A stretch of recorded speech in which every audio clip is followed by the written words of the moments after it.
constantly get questions emailed in from agents across the country.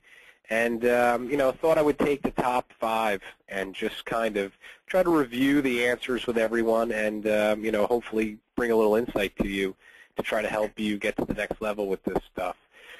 So the first question is about blogging. And, I don't want to, well, I guess I'll give everyone a little overview on my kind of interpretation with blogs. I know many of you will go to an independent agent or a NAHU or, a trusted choice meeting, and, a lot of times these guys like to get people's attention. They'll stand up on stage and say, you know what, everyone needs to be blogging. It's a no-brainer. It's going to increase SEO.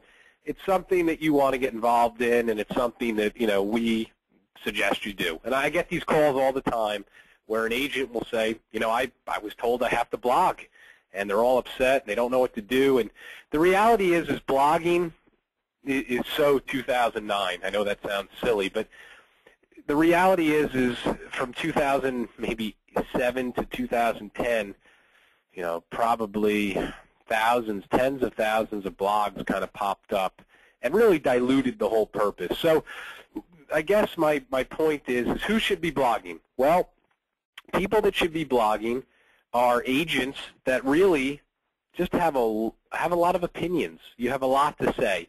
So right off the bat, if I said to you, look, you want to have a blog, you need to write on it every 2 weeks, and you need to write something that's 6 to 10 sentences long every 2 weeks. Make it look nice. It should be your opinion on something or an idea you have. If you said, Ken, I can do that, no problem. I have tons of opinions, tons of ideas, tons of concepts, easy. Then you're a candidate to get a blog. If you're going to tell me, wow, that seems like a lot of work, I'm not sure I'm going to have that many ideas, then you probably don't need a blog. So long story short, a blog is for an agent that's very opinionated, has a lot of ideas and concepts that they want to try to share and market. Those are people that are candidates for blogs. If you're fighting to come up with information, all you're going to do is create a blog that probably after 2 months you stop posting to, and in the end it's actually going to hurt your SEO and it's going to hurt, it's going to hurt your brand. So hopefully that maybe answers, do I need a blog? But one of the questions I've been getting is, hey Ken, I've been posting to my blog. How do I get that onto Facebook? So if we kind of quickly go, I actually have a blog that I post on maybe once a month. I try to get involved in, and definitely one of the things I do is when I do post on that blog, I certainly take the article and I post it onto Facebook and LinkedIn. That's one of the things that a lot of people don't understand. Just because you write something doesn't mean people are going to go find it or care to find it. You have to proactively market that information. So here's an example. Here's my blog. Here was my most recent post, the 3 steps for getting more agency Facebook fans. I'm just going to copy that link, and I'm going to go to Facebook, and this is what I suggest. Copy that link, and if you're using Blogger, which I always recommend, you'll see a list of all your blogs in month order. Just go, right-click on that, and hit Copy Link, and then go to your Facebook page, and just go in and right-click and paste in that blog title. And I would keep it as simple as this. It auto actually formats. It'll put the graphic, it'll put the title, and just hit post. And now that blog is going to go out to a bigger distribution, which is really what we're after, and will certainly help long term to get you more people driven to the blog. So hopefully that answers that question. Next question is a common one I seem to get a lot of questions on. Ken, how do I go to a Facebook page, and how do I like it not as myself but as my business? And I'll try to break that down in layman's terms a little bit better. But just as a strategy, let's say you're selling a lot of commercial insurance, you're selling employee benefits, you want to kind of get your agency out in front of those clients. Or maybe you just want to show some support for one of your buddies or a client who has a business. And to do that, you certainly have the ability to go like that page, become a fan, not as yourself, but as your business. So the way you do that is you want to go onto Facebook, and in the upper right-hand corner here, you want to click the little drop-down box and select your business page. So I'm going to select benefitstore.net. Then what I'm going to do is I am going to go, and I'll use one of my accountant friends as an example. So I'm going to go to her page, which is Ann Wenzel CPA. Okay. Now the key here, guys, is in the upper right-hand corner. You're going to see that you're going to see that it says benefitstore.net. Okay. It doesn't have my picture. It doesn't say Ken French. It says the business. That means I'm using Facebook as the business. Okay. That's where a lot of people go wrong. They go and they go to these pages, but they're using it they're using it as themselves. And again, the key trigger is upper right-hand corner. What is displaying? Is it your name and your picture, or is it the business? And again, you can toggle between these two by just clicking that upper little arrow there. And again, I'm just going to go to this page and actually click the like button using it as benefitstore.net. And again, people say, well, why would you want to do that? Well, again, strategy can be involved. You want to be an upper echelon kind of player with this stuff. There is a strategy. You go on to local businesses, and you like them. And now all of a sudden they're kind of taking a look at who you are. Maybe it's only a second, but that's all you need to impress them. They take a look at your business page. They'll look at your website. So that is a strategy a lot of agents have been incorporating lately. I've seen it work pretty effectively. And again, it shows support, and it helps that page grow, which is always nice. So that's something you can do. It's a common question I've certainly been getting. Next question is, Ken, what is Google Places, and should I create an account? Well, that's a great question. And one thing I try to recommend to everyone we have a website with is to definitely set up a Google Places account. So here's an example. Let me try to think of actually a good one. So I'm just going to type in Morristown Bagels, okay, just because it's easy. And that's probably, of course, not working the way I wanted it. Anyway, let me see if I can put in Morristown, New Jersey. Maybe that'll do it. All right, so I'm not coming up with a good example. I should have maybe pre-selected that. But anyway, if you go into Google, type in Google Places. And long story short, Google Places is a free tool, okay? So all I've done is I've typed in Google Places. You'll see the first thing that comes up, Places for Business, Google. You click on that, and long story short, you can create a free listing on Google that will display your business when people type in certain locations. So if they type in, New York City Insurance, obviously there's a billion agencies, but you will be listed in that field if you have a Google Places account. It's kind of a secondary search engine optimization. So without trying to confuse you guys, if you haven't done it already, go to Google, type in Google Places.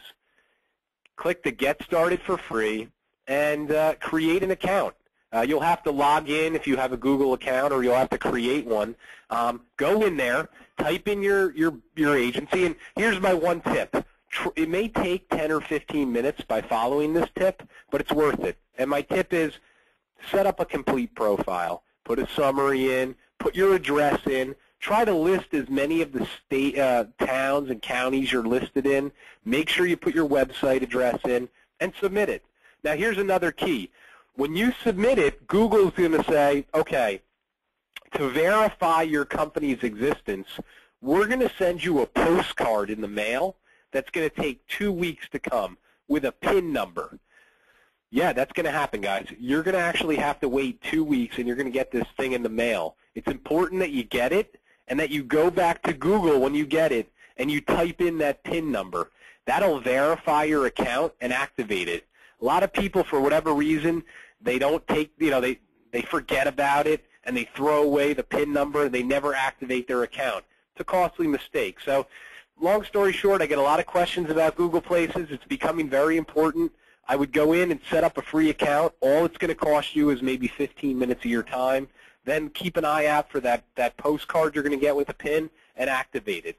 Definitely worth it. Definitely going to help drive more people to your website. Next question is a good one. I seem to be getting it a lot. Ken, how do I edit the tag on my website on LinkedIn? So what that means is if we go to LinkedIn and we click on View Profile, you're going to see on my profile here that if I click on Contact Info, I have 3 websites, and they're quote-unquote tagged. That means I've custom labeled them. You'll see Snoozy Incorporated website, Insurance Agent Technology, Accountant Technology.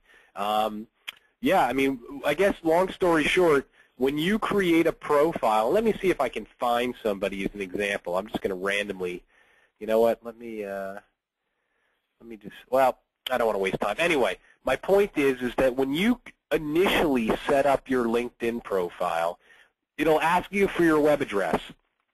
So you end up typing it in, Bob's Insurance. What ends up happening, though, is the website gets labeled company website right here. So if you guys go to your LinkedIn profile and it says company website here, take a minute and try to fix that.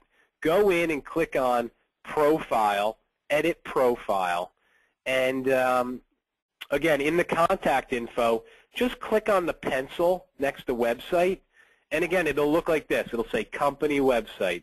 Just click the drop-down arrow and select Other, and that's going to give you what's called a title tag. Go in here and change it. So, like, let's say you're a full-service agency. Just put Memphis full-service agency if you're in Memphis. Try to make the tag specific to some extent. If you're a life insurance expert, try to put, where you're located and put California life insurance expert.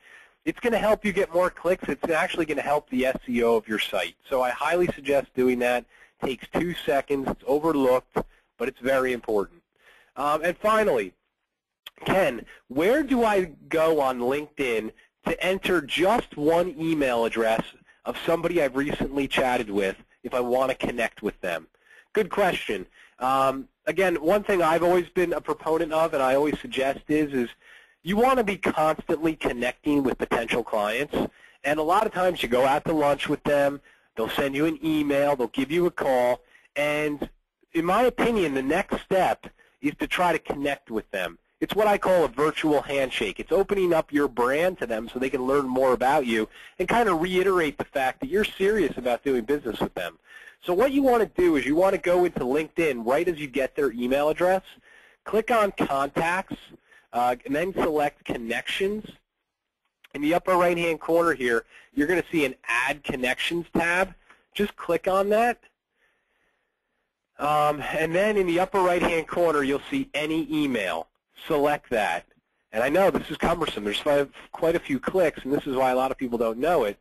I'll go through it one more time in a second here. Click on Any Email, and then click on Invite by Individual Email. And then just type this guy's email address in and hit Send Invitation, and boom, it's going to send him an instant LinkedIn announcement to connect with you. And I guarantee if you just talk to them in the last few minutes or last few hours, they will absolutely connect.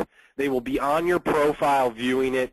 They will be viewing all the recommendations you have. And if you're doing a good job and you're running a good agency, you're going to get more clients that way. And more importantly, you're going to be building up your connections, so if you ever need to message them in the future, you're going to have that ability. And next week, guys, we're going to talk about LinkedIn Advanced. We're going to talk about messaging and connecting and some stuff of that like that. So hopefully that'll be a good transition to it. So again, just to review, click on Contacts, click Connections. Upper right-hand corner, and of course my computer's grinding a little here. Upper right-hand corner, click Add Connections. Then click Any Email, and then Invite by Individual Email. Type in the person's email. Boom, it's going to send them an auto connection invite. Guys, I'm going to put this on YouTube in